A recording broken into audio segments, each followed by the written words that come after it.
Hola, buenas, ¿qué tal? Iba a hacer un vídeo sobre Ana, sobre Susana, sobre Marías, pero al final lo hago sobre esteres. Pues, si os hablo de esteres, la mayoría de gente lo tendrá muy claro mentalmente. Bueno, pues una sustancia ¿no? Se asocia a un éster para que su liberación sea más o menos sostenida, ¿no? O sea, para que no haya un pico muy fuerte. Entonces distinguimos entre acetato, muy breve, alantato, medio largo, ¿no? Un decanoato, infinito, ¿no? Bueno, esto es la farmacocinética, la vía media, ¿vale? Cómo se distribuye, o sea, cómo ese éster hace que se distribuya en sangre el compuesto. Esto haría que realmente, es decir, da igual, realmente, es decir, la naturaleza del fármaco, de la sustancia, es decir, actúa de igual forma, ¿vale? Sea un éster o sea otro. Lo único que cambiaría sería la concentración. Esto es, a mayor concentración, más efecto, ¿no? Más pico de efecto, pero lo demás sería más una cuestión subjetiva. Objetivamente sería el mismo compuesto, misma acción, todo igual. Y sin embargo, de la experiencia, es decir, se sacan conclusiones distintas, ¿vale? Es decir, no solamente pasa con compuestos de nuestro mundillo. La mayoría de compuestos de liberación prolongada, de otros fármacos, se ha revelado decir que, bueno, la farmacocinética es importante, pero es que la farmacocinética va unida a la farmacodinámica. Esto es, el hecho de que un fármaco se libere de un modo u otro, con una velocidad o con otra velocidad, ¿vale? Con una curva de liberación determinada, sí que afecta a cómo se distribuyen los tejidos, a cómo afecta realmente. Entonces, la farmacocinética, los esteres, sí que serían capaces de alterar el resultado o alterar la acción misma del compuesto. De este modo, estaríamos casi diciendo decir que depende del éster, la acción misma de la sustancia cambiaría. El primer caso que tengo así conocido, o que recuerdo, de manías de culturista, era con el Testex. El Testex era el cipionato de 200 miligramos, un poco incómodo porque eran 2 mililitros, eso es cierto. 2 mililitros, 200 miligramos, esto es, por cada mililitro, pues 100 miligramos, no era comodísimo, digamos. Pero aún con todo, no era esa la razón por la cual la gente, digamos, no le tenía mucho aprecio, era porque realmente se cambió aquí en España, estaba el testosterone, que luego pues, se dejó en Portugal, ¿no? Solamente decir de venta allí. La gente siempre prefirió el testosterone, esto es el enantato.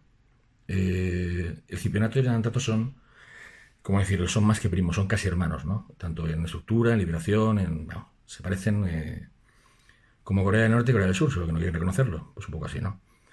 Y sin embargo, decir, no solamente en el mundillo culturista, ¿vale? También en el mundillo de los transexuales, muchos transexuales acababan buscando siempre el testosterone de farmacia portuguesa por encima del Testex español. Muchos decían, no, es por el tipo de aceite, por el excipientes. Sí, pero cuando surge el mercado underground, el cipionato, que ya digo, a nivel estructural, a nivel de farmacocinética, es muy similar. El cipionato no tenía la misma acción, no tiene la misma fuerza, por decirlo así, o intensidad que el enantato. Y si nos vamos al propionato, ya ni hablamos. Pero el propionato ahí sí que podríamos decir, bueno, es porque tiene más concentración de texto libre. Aquí hablamos sencillamente de equivalencias. Podríamos decir que la testosterona enantato se comporta de un modo mucho más potente que el acipionato a igualdad de factores. ¿Esto se puede explicar con la farmacocinética? Pues no. Hay un caso particular que es el caso de la anandro. El decanoato en sí es odiado. No, yo es que no le tengo mucho aprecio, pero es odiado por mucha gente también. ¿Por qué?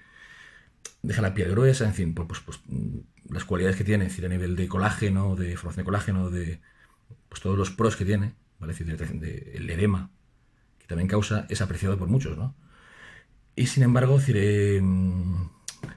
de los 60, creo 70, cuando se experimentó con los diferentes esteres de androlona, el unicornio, digamos, el compuesto super mágico que todo el mundo quería, era el cipionato de Nandro, que hoy en día es, no sé si incluso underground se puede conseguir y demás, pero es un compuesto decir, marginal, ¿no? El cipionato es muy interesante, decir, porque realmente decir, todo el mundo que en su momento tenía ambos compuestos, ambos esteres, prefería el cipionato. Y puedes decir, bueno, obviamente el undecanoato es tan largo que la gente prefería el corto. Ya, pero la gente prefería el cipionato por encima de los propionatos, cuando había o sea, digamos, todo el crisol de compuestos, los americanos siempre tenían esa afinidad por el cipionato. Que decían, maniaticulturista, ¿no? O sea, son manías personales, realmente no se corresponde, no. Realmente decir, o sea, la androlona, esta androlona, sea aquí o sea allí, sea cipio o sea un decanoato, o sea, o decanoato, sea propionato, sea... Y sin embargo el culturista decía, no, yo realmente decir, me siento más cómodo con el cipionato que con el decanoato, con el deca. Y de igual forma, esto sí que es rarísimo, sobre todo en el mercado underground, lo he visto en algunos foros y demás, aquí ya no llego, no lo he experimentado, pero también hay mucha aceptación de la androlona propionato por encima de la fenilpropionato, que esto es un poco ya de locos, porque a nivel estructural el fenilpropionato y el propionato son muy similares. Sin embargo, la gente prefiere la androlona propionato, dicen que es realmente increíble, en comparación a la fenilpropionato. De nuevo, ¿se puede explicar mediante farmacocinética? Pues no. Y con esto ya acabo. El caso más, o sea, podemos entrar en trembolona, o sea, que obviamente decir con el acetato, el antato, el hexahidroencilcarbonato, el parabolán. Pero el caso más interesante, más bestia, porque hasta ahora estamos diciendo, bueno, ya, pero eso son, o sea, pueden ser manías, ¿no? Del deportista, de preferencias, que es raro que todas las preferencias sean siempre las mismas, ¿no? O sea, que todo el mundo coincida y hace, o sea, no coincidimos ni para decidir si queremos carriles bici o no, aquí en Valencia, es decir, como para... Pero bueno, aquí consenso, ¿no? Un poco particular. Eh, el tema de la bolderona. La bolderona se comporta casi como un compuesto completamente diferente, dependiendo del éster. Es quizá el compuesto más fácil de ver esa diferenciación digamos, acción, entre su farmacodinámica y su farmacocinética. Tanto es así, y ahí sí que os puedo dar una experiencia propia, el undecanoato, bueno, hay quien le proporciona una serie de, digamos, de ventajas, lo veo un compuesto sólido, un compuesto bueno. Sin embargo, decir, el compuesto, decir, que todo el mundo, decir, digamos, le tiene más aprecios a la bolderona cipionato. Tanto es así, decir, que le llaman en algunos círculos, me hizo gracia el término, magic primo. O chip primo, o sea, que es como primo mágico o primo volán barato.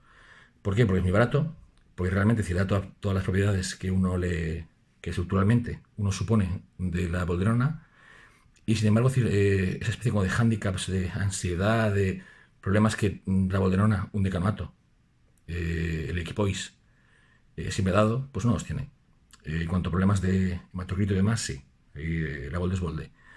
Pero digamos que la bolde, digamos, mágica, para decir, la bolde esta, decir, que realmente decir, funciona como bolde, generalmente en un dios underground suele ser más la cipio que el undecanoato, ¿vale? El famoso equipois.